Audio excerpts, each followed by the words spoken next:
आयुर्वेद का महत्व प्राचीन काल में भी था और अब भी है, आगे भी रहेगा।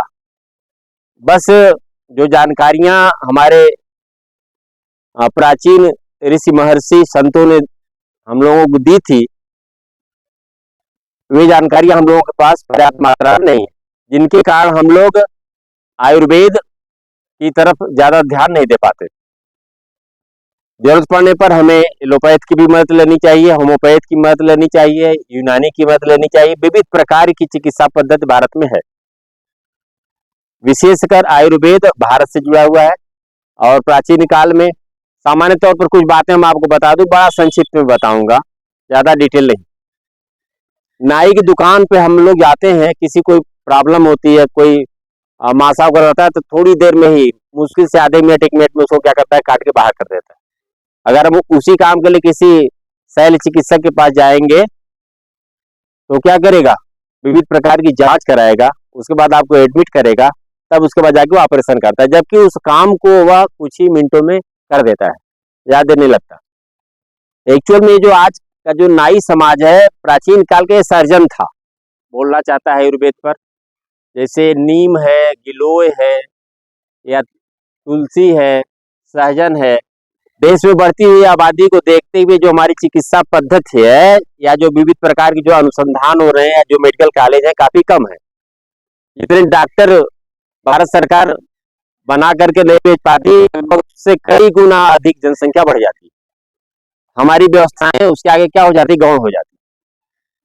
इसलिए आवश्यक यह है कि हम खुद ऐसी सावधानी बरतें कि विभिन्न बीमारियों से बच सके, बीमारी हो ही ना।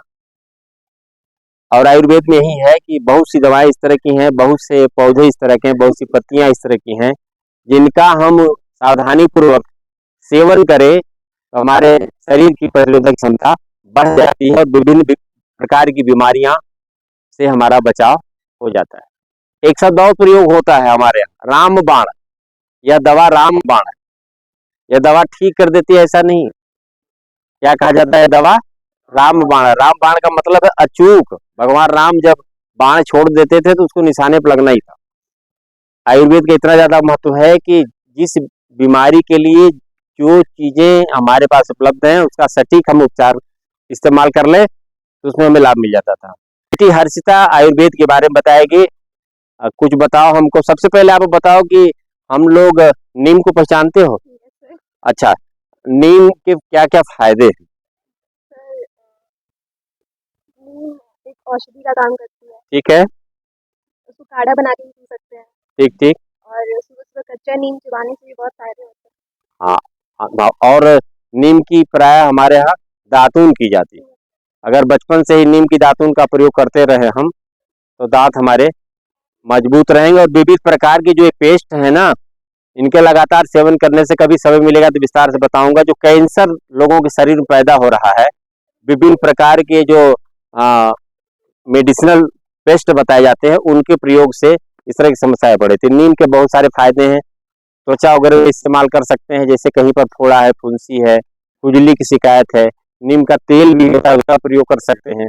लेकिन नीम के पत्ते का प्रयोग एक सीमित मात्रा में ही करेंगे, लगातार ज्यादा नहीं करेंगे, ठीक है? वजन देखा है? अच्छा, तो उसका उपयोग किया है? नहीं किया है? खाने में ना, तो खाने के लिए ही उपयोग किया जाएगा, सब्जी के रूप में। अच्छा, ठीक है। नीम हो गया। तुलसी का प्रयोग किया आपने? तुलसी क्या फायदे हैं? काढ़ा बना सकते हैं उसका। ठीक है। तुलसी का प्रयोग सबसे ज्यादा, जैसे आमतौर पे आप देखते होंगे कि लोगों को अब ठंडी आ गई ना, सर्दी जुकाम हो जाएगा, है ना? तुलसी के पत्ते का सेवन अगर आप नियमित करोगे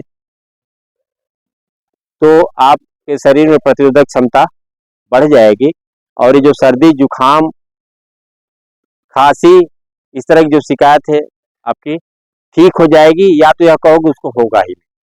ये तुलसी हो गया, है ना? दूब के बारे में पता है आपको? गणेश जी क्या क्या चढ़ाते हैं? दूब। दूब क्यों चढ़ाते हैं? नहीं पता? दूब, ये जो दूब है ना, गणेश जी को चढ़ाते हैं कि नहीं चढ़ाते? त्वचा रोग को काफी फायदेमंद है। समझ रहे हो कि नहीं? धूप चढ़ाओ, उसके पहले क्या करोगे, आप उसको तोड़ोगे। वनस्पतियों के साथ एक बात का हमें ध्यान रखना चाहिए कि किसी भी वनस्पति का हम उपयोग करने के लिए ले रहे हैं तो सबसे पहले हम प्रार्थना करें औषधि के रूप में। हम आपको इसलिए नुकसान पहुंचा रहा हूं कि इससे मेरा जीवन बढ़ेगा, हमें इससे सुख मिलेगा, आप मुझे क्षमा करें, यह कह करके। आप देखे होंगे गांव में, घरों में भी अभी लोग जब शाम हो जाती है तो उसके बाद तुलसी के पत्ते को या किसी अन्य पत्ते को नहीं तोड़ते। बहुत बहुत धन्यवाद, आप जाइए। और इसके अलावा आ जाओ, आपका क्या नाम है? Sir my name is Aarti Kumari. Aarti Kumari, है ना? आप आरती हो तो घर में कोई पूजा भी होगा फिर, यस सर। है ना? ये पक्का है, आप जान लोगे जिसके घर में आरती किसी का नाम पड़ा है तो उसके घर में पूजा, क्योंकि पहले पूजा होगी उसके बाद आरती होगी, है ना? वैसे सीधे सीधे आरती भी हो सकती है, कोई ऐसा नहीं कोई जरूरी होगी। अच्छा ठीक है, आज हम लोग आयुर्वेद डे मना रहे हैं, अष्टम अष्टम आयुर्वेद डे, ठीक है? तो इसके बारे में कुछ बताइए। नीम के गुण बता दीजिए, तुलसी के गुण बता दीजिए, सर सहजन के। तुलसी तुलसी आयुर्वेद आयुर्वेद की माँ है। इसका सेवन करने से हमें बहुत बहुत तरह से लाभ मिलता है। हम्म, जैसे खांसी जुकाम सिर दर्द में इसका सेवन करने से आराम मिलता है। ये हमारी इम्यूनिटी को बढ़ाती है, जिससे कि हमें किसी भी रोगों से लड़ने की क्षमता बढ़ जाती है। ठीक है। नीम का? अच्छा, सहजन का? सर सहजन हमारे किडनी लीवर को डिटॉक्सिफाई करता है, हमारे रक्तचाप को संभाले रखता है और हमारे हीमोग्लोबिन को बेहतर बनाता है। बहुत बहुत धन्यवाद। सुना आप लोग? चांदनी सिंह राजपूत। हाँ, आयुर्वेद के बारे में आप कुछ बताइए, कुछ भी बताओ। आयुर्वेद कहाँ की देन है? भारत? प्रकृति तो ठीक है, विशेषकर किस देश की? भारत की या भारत की? हमें आयुर्वेद का उपयोग करना चाहिए या नहीं करना चाहिए? तो हमें आयुर्वेद का उपयोग जरूर से जरूर करना चाहिए। जरूर से जरूर करना चाहिए।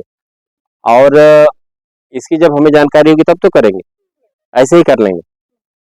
अच्छा, एक सामान्य सी बात बताओ कि जो हम लोग सर्दी जुकाम होता है साल भर में एक बार हो जाए तो इंसान के लिए फायदेमंद है कि नुकसानदेह? नहीं, फायदेमंद है। फायदेमंद है। एक आध बार वर्ष भर में एक या दो बार सर्दी जुकाम हो रहा है तो उससे हम लोग क्या है, फायदेमंद है। किस प्रकार से जो गले और नाक वगैरह की जो विभिन्न प्रकार की बीमारियां हैं, कैंसर इत्यादि में भी इसका फायदा मिलता है ना? घबराने की जरूरत नहीं है। स्वस्थ होने का मतलब यह नहीं कि हम बीमार ही नहीं होंगे, यह कतई मत मानो। स्वस्थ होने का मतलब यह नहीं होता कि हम बीमार ही नहीं होंगे। वर्ष भर में एक दो बार अगर हम बीमार हो रहे हैं तो इसका मतलब है कि हमारे शरीर में प्रतिरोधक क्षमता बढ़ रही है। इसे जब कोई गंभीर बीमारी आएगी तो उसको हम आसानी से लड़ सकते हैं, उससे अपने को स्वस्थ रख सकते हैं। और कुछ बताओ, सहजन के बारे में बताओ। सहजन देखा है? Yes sir. उसका उपयोग कैसे करते हैं? सर वो हमारे हीमोग्लोबिन को ठीक रखता है और हमारे रक्त को भी शुद्ध करता है। ठीक है। अच्छा, गिलोय के बारे में बताओ, गुरुज के बारे में।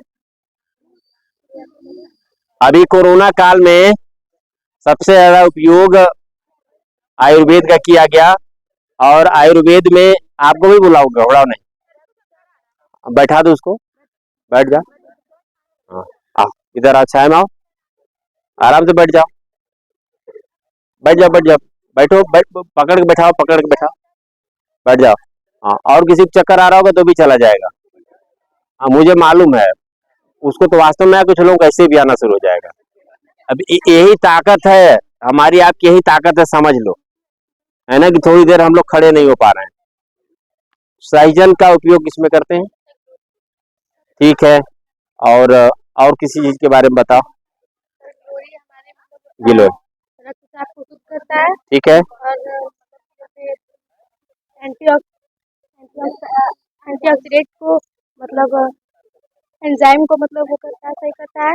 और मतलब इसे इसका मतलब हम इस काढ़े में भी उपयोग करते हैं और रक्त को भी साफ करता है। हमें प्रयास करना चाहिए कि अपने जीवन में आयुर्वेद का अधिक से अधिक अपनाएं और पहले खुद जाने। और आमतौर पर हर भारतीय एक चिकित्सक है, खुद वह बीमार होगा, अस्वस्थ होगा, लेकिन अगर आपने उससे अपनी बीमारी शेयर कर दी तो आपको तत्काल दूसरी दवा बता देगा। हर भारतीय की कहानी है। हल्दी वगैरह का उपयोग किसमें करते हैं? जैसे चोट लग गया ठीक तो है। उसमें करते हैं। हाँ, चोट लगने में दर्द निवारक, ब्लड को रोकता है। ब्लड को रोकता है। जो हमारा किचन है ना, आयुर्वेदिक, पूरा आयुर्वेदिक है। हमें पता नहीं है, विभिन्न प्रकार की बीमारियों का इलाज हमारे किचन में ही। आप लोगों ने प्यारे बच्चों की बातें सुनी मन से, इसके लिए और कुछ बताना है? चलिए, बहुत बहुत धन्यवाद आपको। ठीक है, कुछ सामान्य चीजें आप जान लो। जैसे चक्कर आया तो हमने इनसे पूछा नहीं ना क्यों चक्कर आया, हमने बता दिया कि इन्होंने पानी भी नहीं पिया। मुझे पता है कि शरीर में सबसे ज्यादा मात्रा किसकी है। छोटा सा बच्चा देखते हो कितना प्यार से पानी में खेलता है, वो बताता है क्या जाके खेलो उसमें। बारिश होने लगे, अगर टीचर न रहे तो बच्चे भी सब ग्राउंड में निकल कर पानी में खेलने लगे, नहीं खेलने। तो जब घर में मौका मिले तो खूब खेलो, खूब मजा लो। शरीर में पानी की मात्रा अधिक है, इसलिए हमारा शरीर पानी की तरफ ज्यादा तेजी से आकर्षित होता है। सीधी सी बात है। आप अपना पहले परिचय बताइए, नाम बताइए। सर, मेरा नाम प्रियांशु मोहन गुप्ता है। मैं शिक्षा निकेतन इंटरमीडिएट कॉलेज का विद्यार्थी। ठीक है, क्या बोलेंगे आयुर्वेद के बारे में, बताइए। क्वेश्चन ठीक है। आप हमको ये बताइए कि आयुर्वेद कहाँ की देन है, किस देश की? आयुर्वेद भारत की देन है। हमें मेडिसिन के रूप में या दवा के रूप में अपने स्वास्थ्य के लिए सबसे ज्यादा किसका प्रयोग करना चाहिए? एलोपैथ, आयुर्वेद, होम्योपैथ, यूनानी, जो हमें आसानी से सुलभ है, किसका? आसानी से सुलभ तो हमें कम मूल्य में आयुर्वेद ही है, और जो कि हमारे शरीर के लिए नुकसानदेह भी है। ये सही बात बता रहे हैं, पर हमें जानकारी तो होनी चाहिए। हमें जानकारी होनी चाहिए कि किस फूल से, किस पत्ती से, किस पेड़ से, किस जड़ से हमको कौन सा फायदा है। अगर इसकी जानकारी हमें है तो इसका हम लाभ ले सकते हैं। गिलोय से, गुरु से क्या क्या फायदा है, इसको बताइए। गुरु से किसी भी एंटीबायोटिक मतलब वायरस से बचने के लिए काफी लाभदायक है, और मुख्य तौर से इसका उपयोग बुखार में किया जाता है। जो कि जैसे कि किसी व्यक्ति को काफी समय से बुखार हो रहा है तो इसका सेवन करने से उसका बुखार ठीक हो जाता है। और सोनभद्र में मलेरिया, इसको मलेरिया घोषित जिला है। अगर यहाँ से कोई बुखार लेके जाता है बनारस वगैरह में तो पहले मलेरिया की जांच होती है, क्योंकि प्रायः यहाँ मच्छर बहुत सारे हैं। तो इसलिए एक सीधी सी बात जानो, जो बीमारी सबसे ज्यादा जहां पर है उसका इलाज भी उस एरिया में उपलब्ध है, हमें पता नहीं। एक सीधी सी बात। तो गुरुज के साथ भी ऐसा है कि अब मलेरिया और टाइफाइड में बहुत ज्यादा कारगर है, और सबसे बड़ी चीज है कि प्रतिरोधक क्षमता को बढ़ाता है। ठीक है, और कुछ बोलना है आपको? और तो सहजन के लिए सभी को बताया कि सहजन हमारे ब्लड लेवल को अच्छा बनाए रहता है, हीमोग्लोबिन लेवल भी अच्छा बनाए रहता है। लेकिन सहजन के फली के साथ साथ उसकी पत्ती का भी बहुत ज़्यादा महत्व है, क्योंकि जैसे कि आमतौर पर किसी व्यक्ति को अंदरूनी चोट लग जाती है तो सामान्यतः घरेलू उपचार के द्वारा हल्दी और प्याज के साथ सेकाई होती है। उसमें यदि सहजन का पत्ता मिला दिया जाए तो वो खून के थक्के को जमने से रोकता है। ठीक है, बहुत बहुत धन्यवाद आपको।